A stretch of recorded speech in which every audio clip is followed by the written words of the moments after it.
It's the 1st of January today, the first day of the new year, and ISRO has already established a feat. ISRO has successfully launched X-ray polarimeter satellite XPOSat from the first launch pad at Sriharikota in Andhra Pradesh. The launch of XPOSat marks India's first satellite launch in 2024 and comes after Chandrayaan-3 and Aditya L1 mission by the Indian Space Department. Now, this is India's first dedicated polarimetry mission to study the dynamics of bright astronomical X-ray sources in extreme conditions.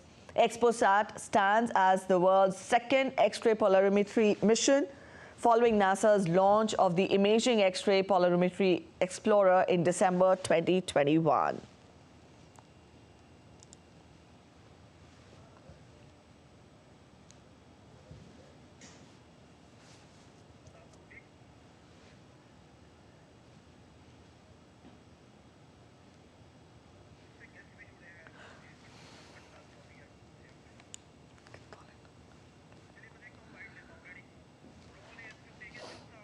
The orbit that has been accomplished, which is available through various routes, it shows excellent orbit, and the deviations from the targeted orbit is hardly just 3 kilometers in circular orbit of 650 kilometer, and inclination is 001 degree, which is one of the very excellent orbital condition. And yet another announcement is the solar panel of the satellite also has been deployed successfully. And to talk more about this extraordinary feat, we're joined in by a guest. We're joined in by Lieutenant General retired Anil Bhatt. Thank you so much, sir, for joining us this morning on DD India. Talking of this feat that has been established by ISRO today morning, the first day of the year, I'm sure the new year beginning for 2024 could not have been better, isn't it? I totally agree with you. It's a great beginning. And from day one in 2024, ISRO is there and has launched its first satellite, the XPOSat. And there are many more interesting things which will happen in this year. NISR would be most probably launched by March. And beyond that, there are many, many activities which are going to take place by ISRO and even by private players. Yes, indeed. But if I would ask you to explain to our viewers in simple layman terms, what does this feat mean, XPOSat in the space, to study black hole and to study the X-ray missions? Let us understand more from you. For a common person, how important is this feat? You know, it is a purely scientific mission, which is going to study X-ray, black hole, the cosmic rays. But whenever such experiments are done, it increases and improves the scientific threshold of an issue. And to be there where we are in the space domain, such missions are very, very important. They put us into the high table of spacefaring nations who are looking into not only the near space, but also the outer space. Yes, you're talking of how it brings us, on the same table with the world powers when we talk of space exploration. When we talk of 2023, ISRO had made, 7 stellar launches. One of them was the Chandrayaan-3 mission, and also we had Aditya L1 mission. So be it the moon or the sun, India is aiming to conquer all. Let us, get more from you as to how do you evaluate the year that has gone by, 2023 for ISRO? 2023 has been an excellent year as far as the space domain goes. Even for private players, there were satellites of OneWeb which were launched again by ISRO. There were 36 satellites which were launched together, which happened in the beginning of the year. Thereafter, of course, Chandrayaan is the great glory, and it is really unique because it puts us among the very few nations who have been able to land on the southern face of the moon. It's extraordinary because it has given impetus and brought us a lot of pride, apart from scientific achievements which ISRO has done with this mission. And as you are aware now, in a few days, the Aditya mission will reach the halo orbit on around L1, that is the Lagrange point between the Earth and the Moon. And this itself is an experiment or which is being done by very, very few nations in the world. Yes, with that, I would also want you to evaluate for us the run for ISRO so far. Run in the sense how we've seen its ability to spring up from failures, how its ability to succeed after witnessing failures, because we've seen the SSLV and the GSLV launch did not yield success the previous year and also before that. But what do you make of how ISRO has evolved over the years, because today the world is different, the space exploration sector is different, and we are amongst, as you also put forth for us, amongst the prominent nations of the world when we talk of space exploration. All thanks to ISRO, isn't it? Oh yes, 60 years of extraordinary achievement. From the first sounding rocket, which was fired from Thumba, to last year when we have landed on the moon. And before that, we have sent our orbiter to Mars. And now Aditya mission is also there in a few days to be observing the sun for a long time. All these achievements with a very small budget has been done by a total Atmanirbhar ISRO. It's thanks to our scientists, their desire to do well, to excel, to keep the nation, to be able to do the best in the world. And I'm sure this will continue to happen. Not only that, ISRO is also hand-holding the Indian space industry, which, whatever it has grown over the years, firstly as suppliers to ISRO, and now to be able to take some of the activities of space is being done because we have had an outstanding organization like ISRO in India, which has been performing, delivering, and keeping amongst the best nations in the world.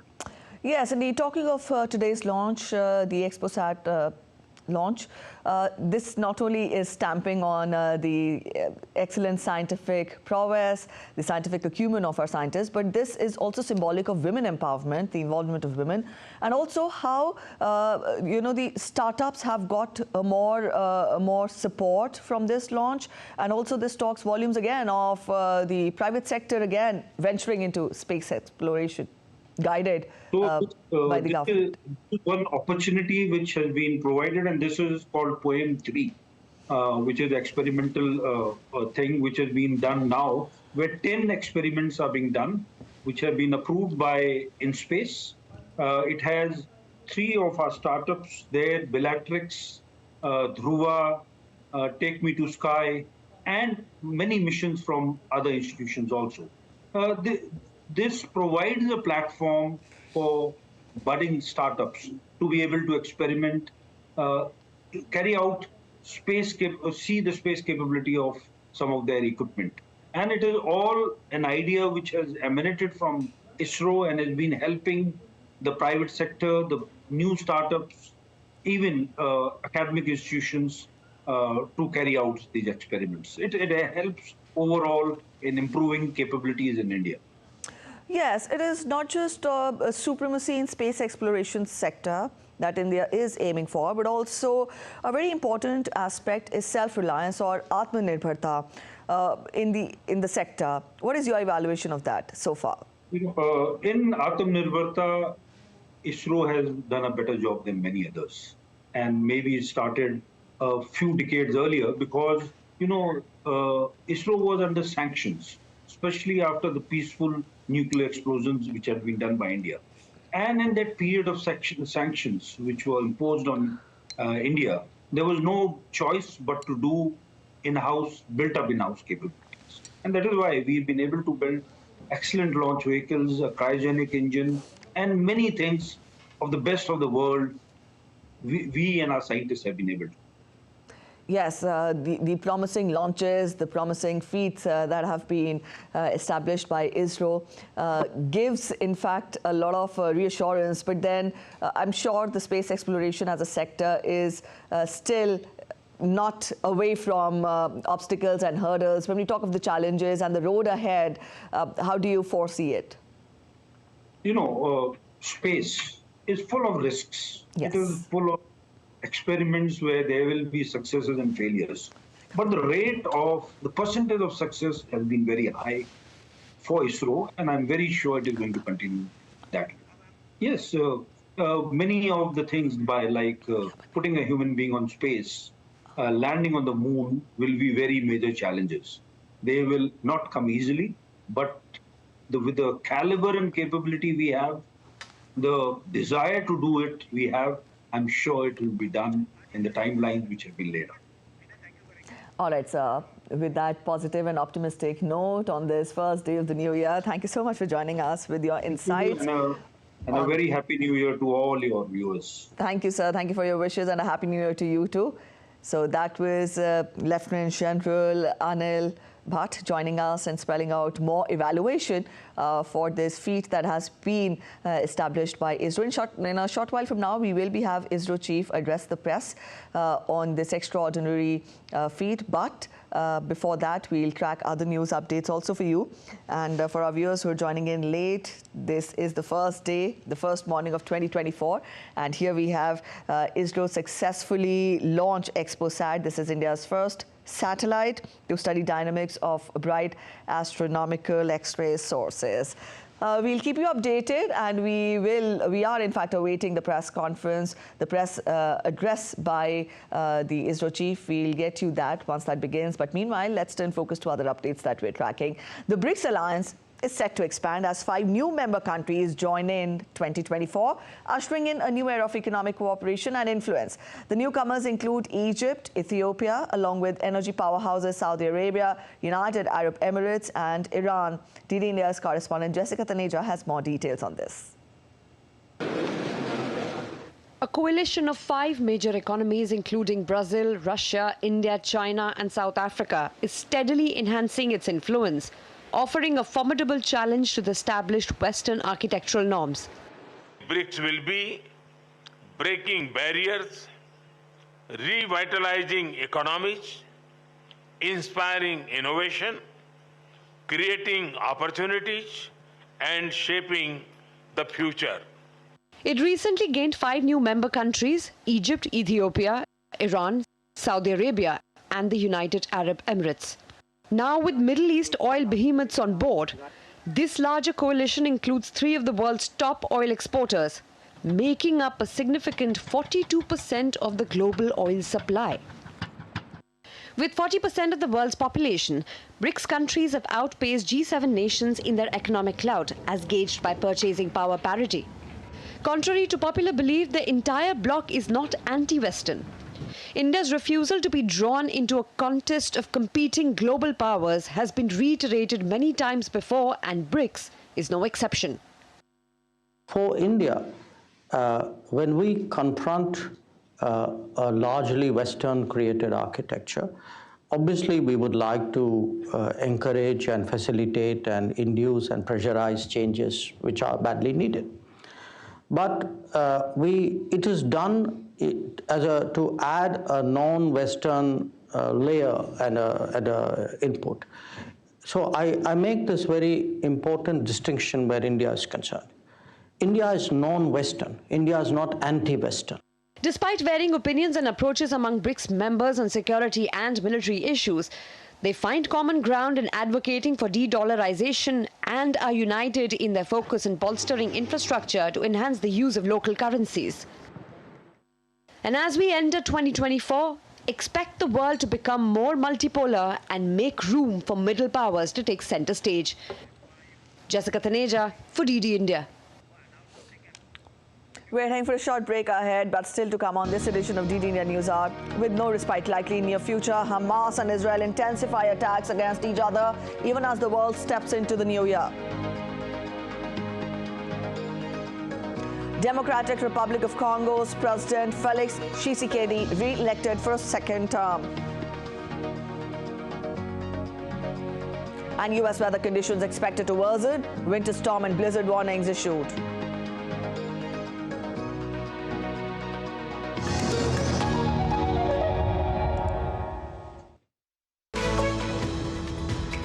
We just don't bring you the news as it unfolds. We get to the heart of the matter. we don't just present facts, we demystify complex social, political and economic events. We break stories that shape the world's present and future because you deserve the truth. I am Tanvi Taneja from New Delhi. I'm Ollie Barrett from London. I'm Nick Harper from Washington, D.C.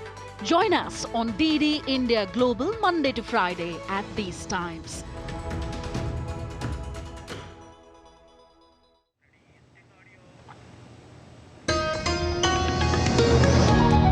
Welcome back after the break. You're watching DD India News Hour. Let's get you more international updates. The United States says that its Navy has said that it has sunk 3 boats operated by Iran-backed Houthi militants after they fired on a commercial ship in the Red Sea. Santum said that 4 boats originating from Houthi-controlled areas in Yemen fired at and attempted to board the container vessel. Navy helicopters from the USS Eisenhower and Gravely arrived on the scene and were also shot at, so they fired back in self-defense, sinking 3 of the 4 small boats and killing their crew members. Our US correspondent Jagriti Dave has more on what the incident might mean for security in the region.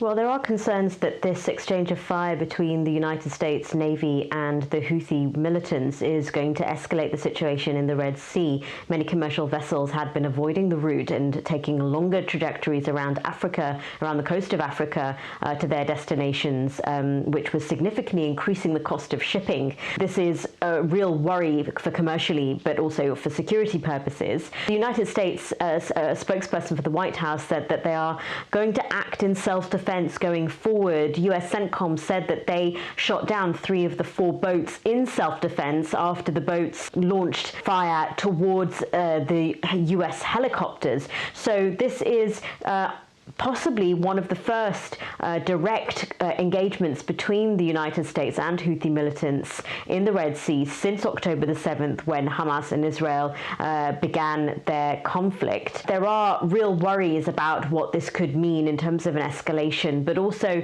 the United States is coming under pressure from Israel to do more against Houthi militants, but also this could complicate efforts of a negotiation between Saudi Arabia and Houthi militants for Saudi Arabia to reduce its involvement in the war in Yemen. There are a lot of considerations that the White House is currently having to make as it tries to engage in the Red Sea. There's a US-led coalition that's navigating those seas to try to step up security of commercial vessels. But this clearly has implications for the war, for security issues in the Middle East, but also for commercial shipping worldwide. So clearly this is something that that politicians, but also that commercial enterprises are going to be watching at a situation very, very closely indeed. I'm Jagriti Dave in Washington reporting for DD India. The last few weeks have witnessed increased maritime security incidents on merchant vessels transiting through international shipping lanes in Red Sea, Gulf of Aden and Central and North Arabian Sea. In response to these incidents, Indian Navy has substantially enhanced maritime surveillance efforts in Central and North Arabian Sea. Task groups comprising of destroyers and frigates have been deployed to undertake maritime security operations and render assistance to merchant vessels in case of any incident. Aerial surveillance by long-range maritime patrol aircraft and RPAs has been enhanced to have a complete maritime domain awareness. Towards effective surveillance of EEZ, Indian Navy is operating in close coordination with the Coast Guard. North Korean leader Kim Jong-un told the country's military commanders the most powerful means must be mobilized to destroy the United States and South Korea if they choose military confrontation. According to state media reports, the North Korean leader warned the commanders of the dangers of an armed confrontation that is quickly becoming a reality on the Korean peninsula. He blamed maneuvers by the US and other enemies, which would require North Korea to sharpen the sword to protect itself.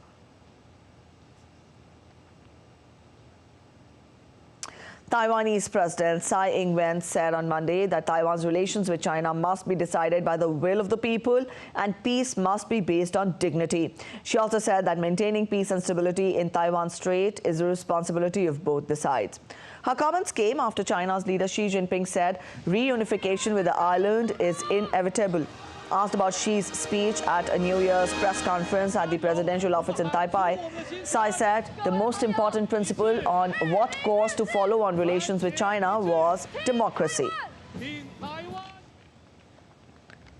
Chinese president's comments in the New Year's Eve address struck a stronger note than the previous year, where he said only people on either side of the Taiwan Strait are members of one and the same family. China has been ramping up military pressure to assert its sovereignty claims over democratically governed Taiwan, which on January 13th holds presidential and parliamentary elections. Let's get you updates on Israel-Hamas conflict now. Hamas terrorists fired a barrage of rockets into central Israel at the stroke of midnight, triggering silence throughout the central and southern parts of the country. Earlier on December 31st, Israeli jets intensified attacks on central Gaza. Residents and medics said as battles raged through the rubble of towns and refugee camps in the war, Israeli Prime Minister says would take many more months to end.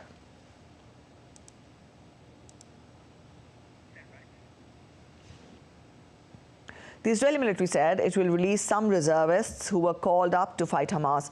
Israeli military spokesperson Rear Admiral Daniel Hagari said the planning to send the reservist soldiers back to their jobs would help the economy as the country prepares for a prolonged war.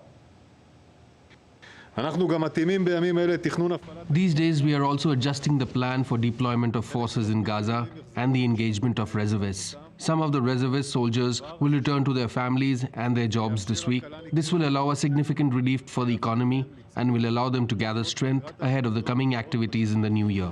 And since the fighting will continue, we will need them. These adjustments are meant to ensure planning and preparation for the rest of 2024.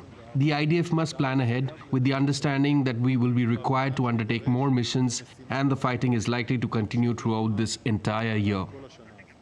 Friends of a Hamas hostage organized a dance class in her honor in Tel Aviv's Hostage Square on Sunday. Romy Gonen, a dancer and choreographer, was kidnapped by Hamas on October 7th at the Nova Rave Festival in south of Israel. The release of the hostages as well as the end of the war between Israel and Hamas were at the top of the attendees as well as spectators' New Year's Eve wishes.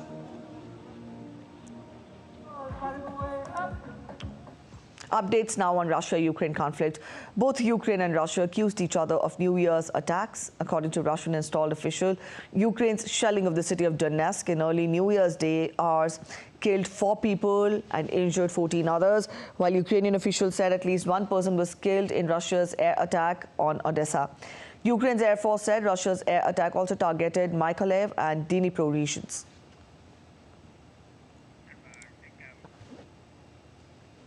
Ukrainian President Volodymyr Zelensky said that Ukraine had become stronger in overcoming serious difficulties as the war against Russia moves towards its second year on Monday. Everyone has something to smile about because it worked out, and everyone has something to cry over because of losses. Each of us fought, worked, waited, helped, lived, and hoped this year in our own way. Everyone.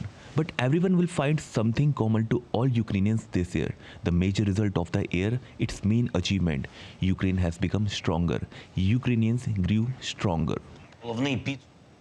Russian President Vladimir Putin made only passing reference in his New Year's address to the war in Ukraine on Sunday, hailing his soldiers as heroes, but mostly emphasizing unity and shared determination. On today, I would like to address our military personnel, everyone who is at the combat post, at the forefront of the fight for truth and justice. You are our heroes. Our hearts are with you. We are proud of you and admire your courage. I know that now you feel the love of your closest, dearest relatives, the powerful, sincere support of millions of Russian citizens, the support of the entire nation. Getting you other updates, Democratic Republic of Congo President Felix Tshisekedi has been re-elected for a second term in a December 20th poll. The declaration of the result follows days of opposition complaints about the way the election was conducted. Tshisekedi obtained more than 13 million out of 18 million valid votes. Cheers erupted from Tshisekedi's supporters present at the declaration after Kadima announced that Tshisekedi was provisionally elected. Speaking to hundreds of spectators who had gathered at his campaign headquarters after the announcement, Tshisekedi thanked supporters and promised to speed up programs during his second term to tackle inequalities.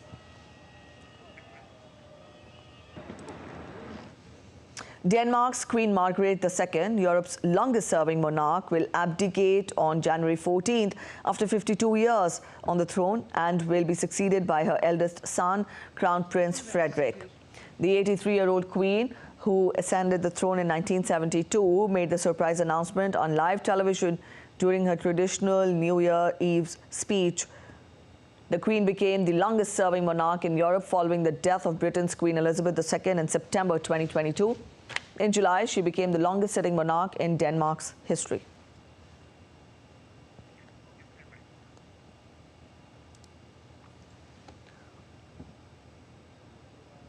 Giant waves and choppy waters in coastal California over the weekend prompted evacuation orders amid fears of flooding. In Manhattan Beach, the pier remained closed as waves as high as 20 feet slammed into the shoreline. Residents and coastal communities were warned to stay off the beaches and coastal roadways. The National Weather Service in Los Angeles forecast significant flooding in low-lying coastal areas with powerful waves and strong rip current posing a risk of drowning and damage to structures.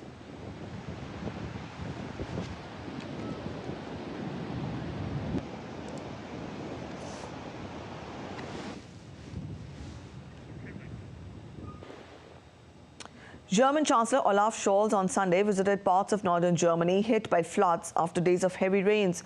Scholz began his visit with a helicopter flight over the flooded areas, accompanied by Lower Saxony's Minister Premier. Visiting Verdun on the Aller River, Scholz praised the emergency services, representatives of the authorities and the citizens, whom he said showed real solidarity. Days of rains as well as melting snow had left parts of several regions, including the western state of North Rhine-Westphalia, as the eastern states of Saxony and Thuringia underwater. No fatality has been reported in the latest bout of floods, but new rains are expected in the next few days, provoking fears that dikes could be breached. A quick break ahead, but still to come on this edition of DD India News Hour. Pro-Pakistan separatist organisation Tehreek-e-Hurriyat banned for fomenting terrorism and spreading anti-India propaganda. First glimpse of sunrise across India as people welcome the new year. And renowned sand artist Doordarshan Patnaik celebrates New Year with a 25 feet high sand sculpture, where we tell you ahead.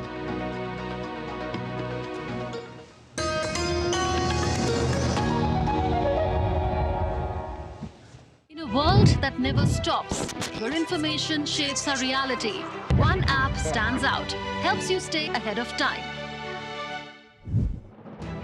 Introducing the DD India app, your gateway to a world of news right at your fingertips. Your most trusted source of news goes global, goes digital. Explore a world of options, top stories, live updates, in-depth analysis, and more. Stay informed wherever you are. Real-time alerts keep you ahead of the curve always. The DD India app, connecting you to the world one story at a time. Download now and explore the world of knowledge, insights, and authentic information. India that invents. India that innovates. India that excites.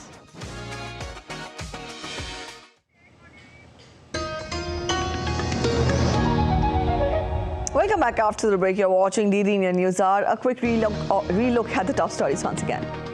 Indian Space Research Organisation successfully launches ExpoSat, India's first satellite to study dynamics of bright astronomical X-ray sources.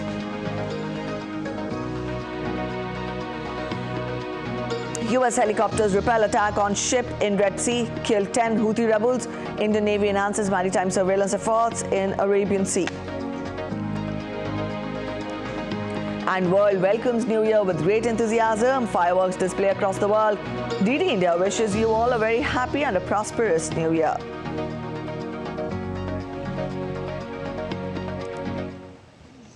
The government of India on Sunday declared pro-Pakistan separatist organisation Tehreek-e-Hurriyat Jammu and Kashmir a banned organisation for fomenting terrorism and spreading anti-India propaganda in the Union Territory.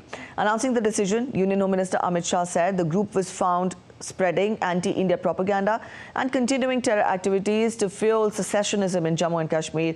Amit Shah wrote on social media platform X, and I quote him, "The Tehreek-e-Hurriyat Jammu and Kashmir has been declared an unlawful association under UAPA.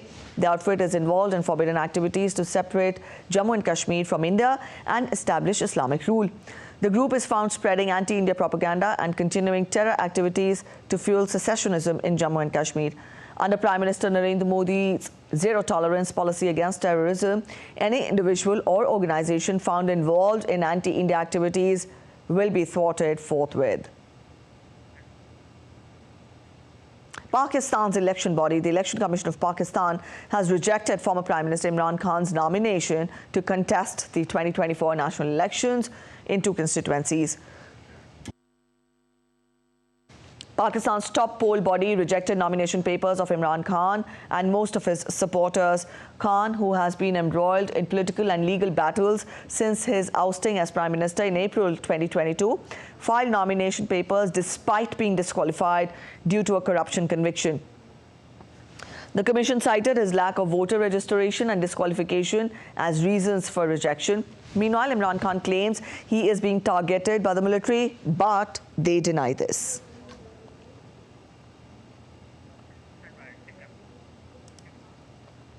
Bangladesh Prime Minister inaugurated free textbook distribution for secondary students in 2024 on the eve of New Year. The Premier handed over books to pre-primary, primary and secondary students. The government has taken necessary steps to distribute nearly 30 crore copies of new textbooks worth over 1,400 crore taka among the students this year. The textbooks have already been sent to every school in the country.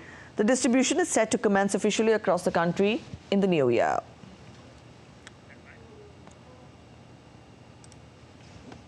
Back home, President of India has extended warm New Year greetings to all. In a social media post, she said, and I quote her, "May the year 2024 bring happiness, peace and prosperity for everyone. Let us welcome the new year with renewed commitment to contribute to inclusive and sustainable development."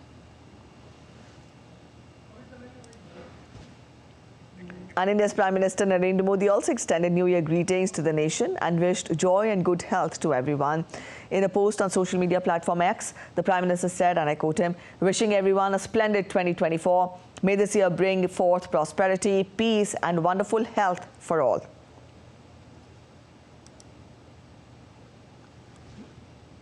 The first day of New Year 2024 is being celebrated the traditional way in various parts of the country. Devotees gathered in North Indian pilgrim city of Haridwar to take a dip in the holy river Ganges on the first day of the year.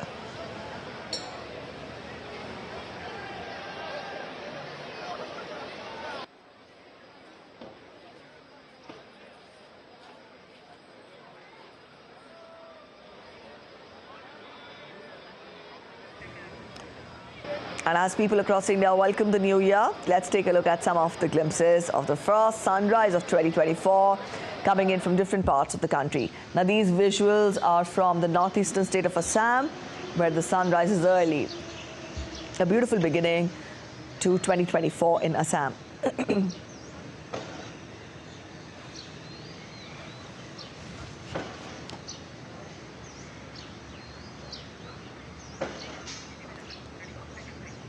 And from here, we take you to the live press briefing by ISRO Chief Dr. S. Somnath. 50 kilometer circular with a 6-degree inclination. The orbital injection accuracy is so good, so we don't have to do any further amends to it. And after that injection, the PSLV 4th stage will be lowered to a 350 kilometer circular orbit to carry out the 9 payload experiments which are there on board. So we are waiting for it to happen. Many of the events are not in the visibility zone, so when the data comes, we will update you.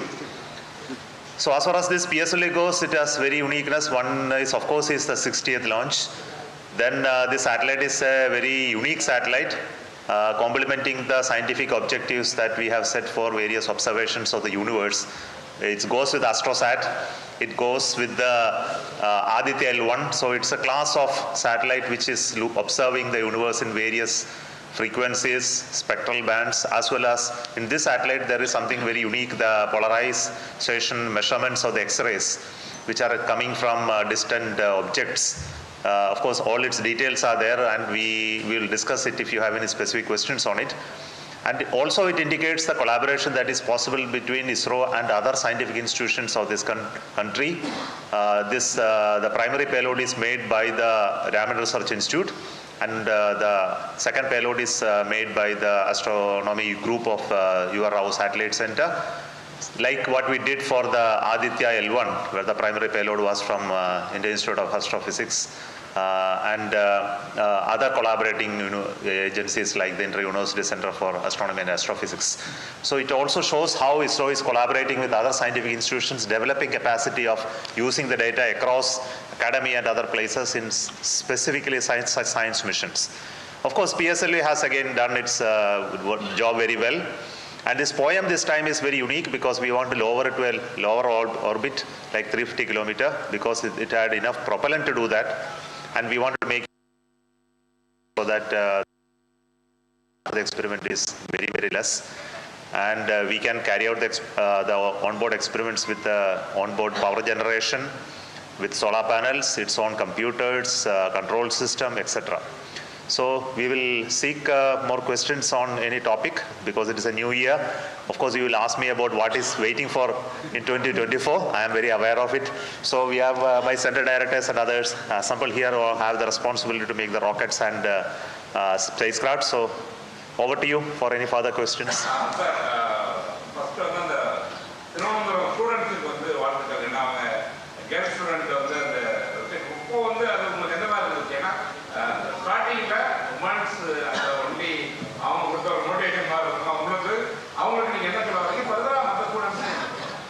See, always happy to see girls students excelling in science, engineering, etc. You already heard that ISRO is having a very fair share of the ladies scientists who are working for all our missions. So like that, when such a satellite comes from an institute, which is a women's institute, and they have built the satellite with collaborating with ISRO, and we were very happy to host it on board PSLV poem. It's an inspiration, not for ISRO, it is for entire country, no? When girl children are spending their time to study science and they are excelling in their domain, we must all appreciate. So congratulations to the VSAT team, especially the LBS Institute. Thank you.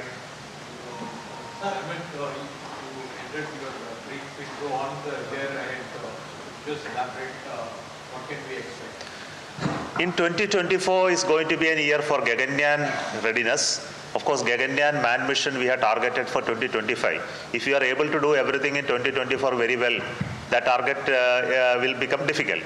So we have to focus on what you want to achieve in Gaganyaan for 2024.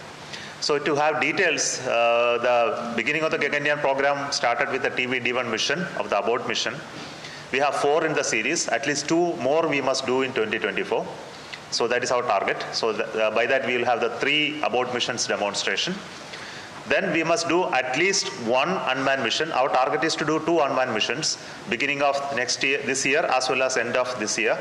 That is our target. Let us see, with respect to the preparedness of various hardwares, etc., we will target that. So that becomes one package, 2 unmanned missions and 2 test flights, which is a huge effort. Then of course, along with that, we will have a helicopter-based drop test to prove the parachute systems. There will be multiple drop tests. We also will have a pad abort test, which is called the launch pad abort test, and many hundreds of such validation tests, including environmental control allied support system related test, the crew module related test, simulation test beds, and hundreds of them, which I cannot even describe. So it's going to be the Gaganyaan year. Along with that, we are going to have launches of GSLV for NISR. This year itself, we are going to have first flight of GSLV with the INSAT 3DS, which is now going to happen soon. Vehicle is almost ready. And the second flight of GSLV will carry the NASA ISRO synthetic aperture radar satellite. So that means 2 of the GSLV flights are minimum required. There are some more in pipeline, including the NAVIC second series of NVS-02 also should be launched this year. We have SSLV launch now scheduled. The second flight of the SSLV, third flight of SSLV, which is to happen now with the satellite. So that is also getting ready. Rocket parts are ready. Satellite is just completing its final phase of integration. So it will take 1 or 2 months more. We have also PSLV missions, which are going to be commercial missions. At least 2 commercial missions for an NSIL is scheduled next year. We also have other remote sensing missions of PSLV. So there will be multiple PSLV missions. I am not giving you the numbers, because the numbers, if you start counting, they will be very large. So we would like to see the reusable launch vehicle landing experiment you saw last year. That landing experiment we have to now demonstrate it with other experiments more we are planning in 2024 with the different start conditions so as to validate its extremities handling capacity. So this is yet another flight. Then we have to do a scramjet test demonstration, which is we have done one test flight during few years back using hydrogen as a fuel. So with the kerosene as a fuel, we are going to test the scramjet now. So that vehicle is undergoing testing in the ground, and we are going to have the scramjet test in sounding rockets this year. So I think I have counted very large numbers already. So, yeah, only in 12 months we have to have minimum 12 missions. That is our target. Of course, it may exceed depending upon our ability to produce hardwares, complete the testing, and things that goes well. If it is not going well, of course, there could be impact. Otherwise, we are getting ready for at least 12 to 14 missions.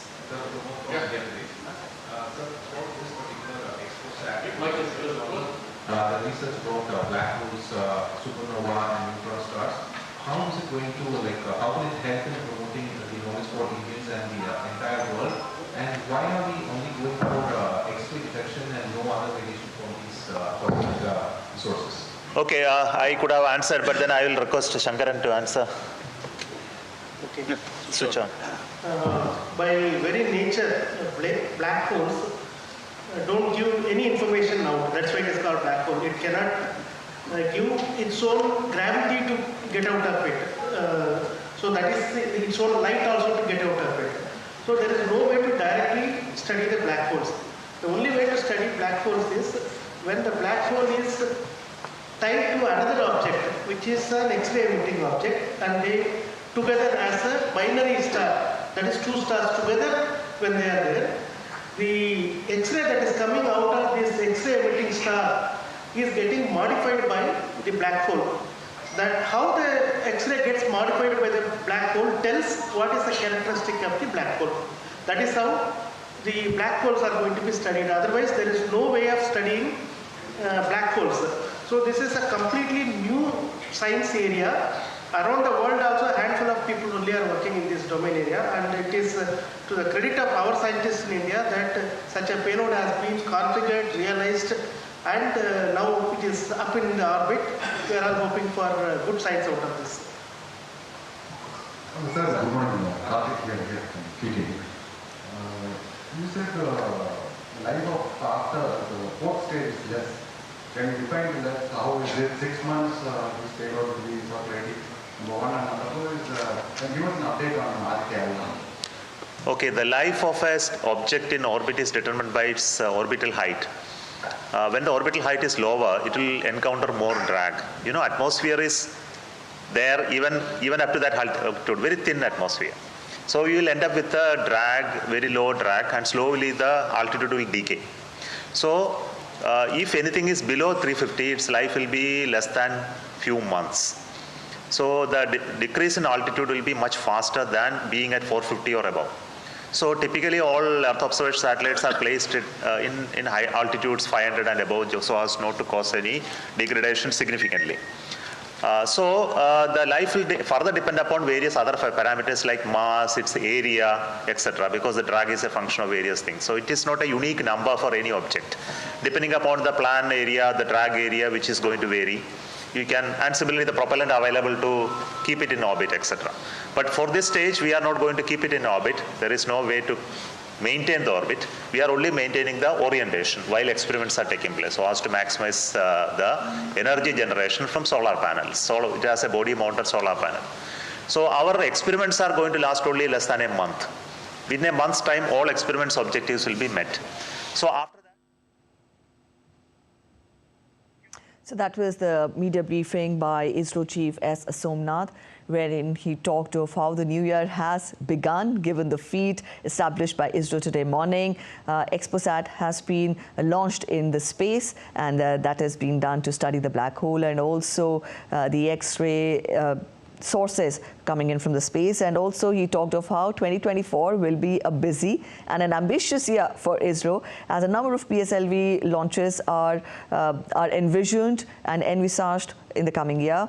And also he talked of how if all preparations are in place, then Gaganyaan can also be launched in this year itself. So indeed, an important press briefing there, still continuing. Up next, we're heading for a short break, but in the bulletin that follows, we will get to the highlights of this press briefing, but also stay with us to get a sneak peek into the celebrations marking the new year across the globe. And it's also going to be a busy 2024 for sports stars across the world and a treat for fans alike. Stay with us to get a rundown of the leading sporting events in 2024.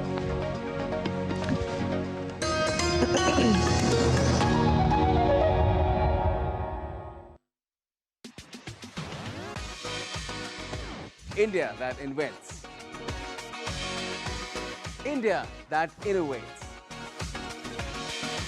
India that excites. India that invites. Land of possibilities. Teeming with opportunities. Watch India Ideas each Thursday, 8 p.m. only on DD India.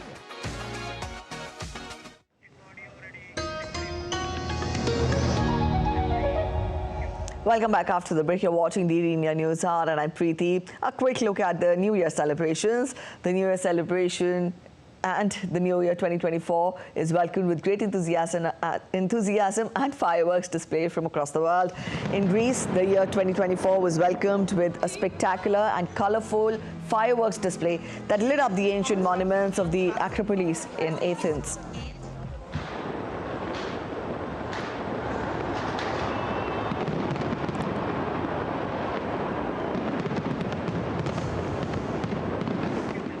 Hundreds of thousands of people welcomed the New Year at the Champs-Élysées in Paris.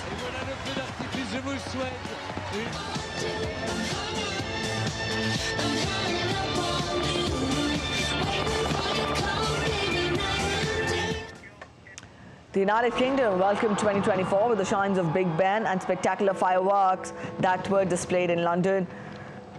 As is customary, ticket holders packed out the spectator area alongside River Thames for the best view of the 12,000 fireworks.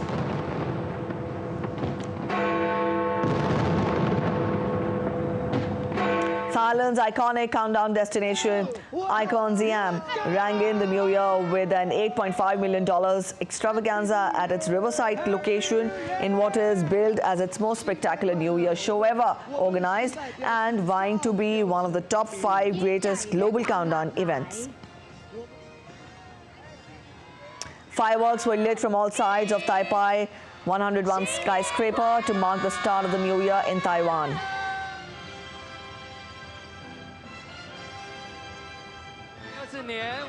Vietnam has joined the world in welcoming the New Year 2024. The main attractions are the countdown programs held in the heart of the city, featuring music and dance performances by renowned artists, entertaining both locals and visitors.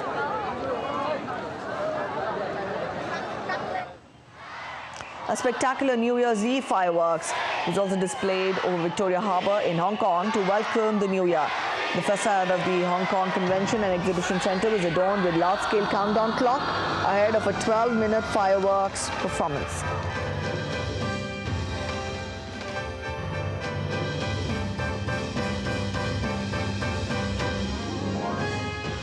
The skyline of Dubai was lit up with fireworks as revelers ushered in 2024.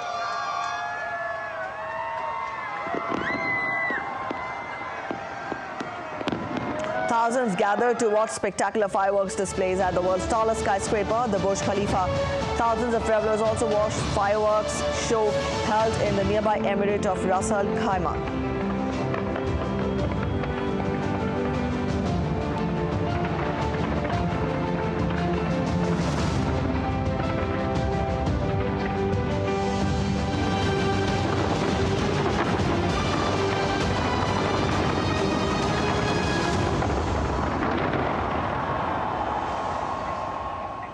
All right, after all those celebrations, we now take a look at updates from the world of sports. 4 times Grand Slam champion Naomi Osaka looked solid on her return to elite tennis after 15 months out as she beat Germany's Tamara Korpach in the first round of the Brisbane International on Monday. Osaka displayed no signs of rust to break Korpach to love in her first game back, and the former world #1 turned up the heat again towards the end of the opening set to close it out in 38 minutes with a sizzling forehand winner. The 26-year-old from Japan last competed on tour at the Pan Pacific Open in Tokyo in September 2022 and had her first child in July before stepping up her preparations for the January 14 to 28 Australian Open. The 2024 sporting calendar is set to be dominated by 4 big events: Euro 2024, Olympics, Paralympics and the T20 World Cup. Up next, we get you a rundown on these leading events in 2024.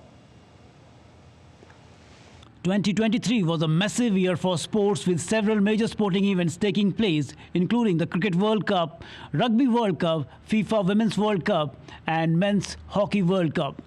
However, if you thought that was massive, just wait until you see what 2024 has in store for you.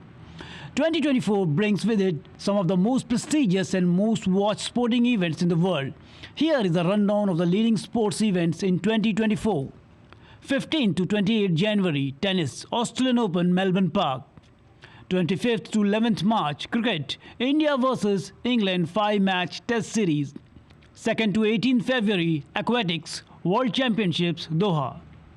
12th May, football, Women's FA Cup Final, Wembley Stadium.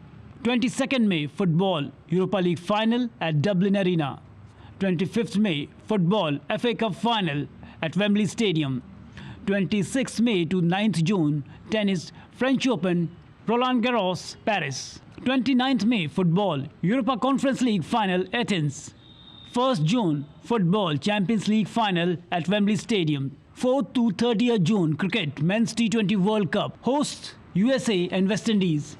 14th June to 14th July, football, Euro 2024 in Germany. 26th July to 11th August, Olympic Games in Paris.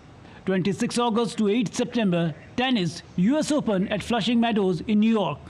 28th August to 8th September, Paralympic Games in Paris. Narayan Singh's report for DD India.